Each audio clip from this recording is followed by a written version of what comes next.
북한이 대화를 거부하고 도발을 이어가고 있는 데 대해 미한일 3국이 협력을 심화하고 확장억제를 강화해야 한다고 최근 퇴임한 성김 전 미국 국무부 대북특별대표가 말했습니다.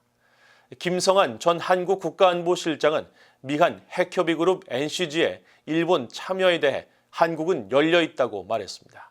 조은정 기자가 보도합니다. 워싱턴의 전략국제문제연구소 토론회에 성김 전 국무부 대북특별대표가 참석해 북한의 계속된 도발과 무기 개발에 대한 미한일 3국의 대응 기조를 밝혔습니다. 지난해 말 은퇴 이후 첫 공개석상에 나선 김 전 대표는 현재 대화에 관심을 보이지 않으면서 도발을 이어가고 있는 북한을 상대로 한 미한일 3국의 확장 억제와 협력을 강조한 것입니다. My sense is that the DPRK remains uninterested.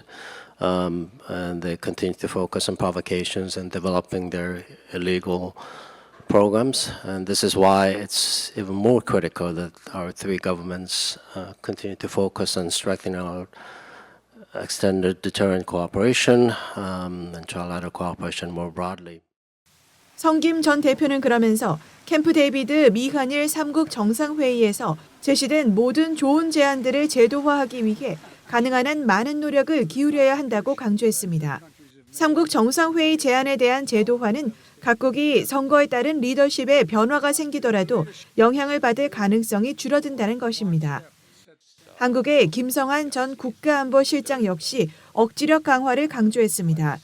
현재 북한이 핵 능력 고도화를 가속화하고 있는 상황에서 가장 중요한 것은 북한의 핵과 미사일에 대한 억지력을 강화하는 것이라는 것입니다.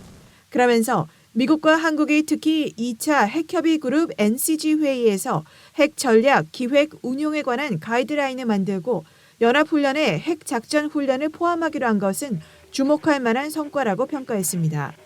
김 전 실장은 이어 일본이 핵협의그룹에 참여할 가능성에 한국은 열려 있다고 밝혔습니다.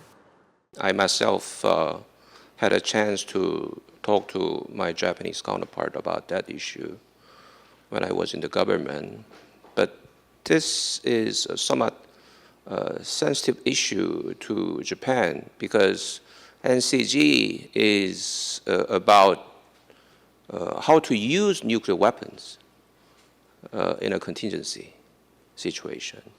So, from the Japanese perspective, this might provoke some domestic kind of discussions, if I may. So it depends on Japan. Okay, Korea is open-minded. 이날 기조연설에 나선 로버트 캡키 국무부 동아태 일본, 한국, 몽골 담당 부차관보는 북한의 도발에 대응해 미국, 한국, 일본이 공동으로 대응하고 있다고 밝혔습니다.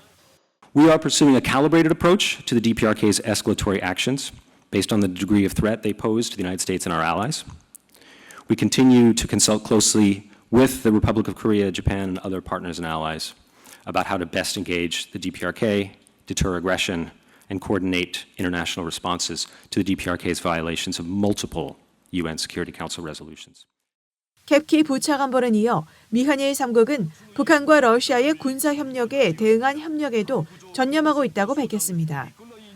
토론회에 참석한 이시이 마사후미 전 인도네시아 주재 일본 대사는 지금은 북한에 대해 유화책을 쓸 때가 아니라면서 일각에서 제기되는 대북 유화책에 대해 선을 그었습니다.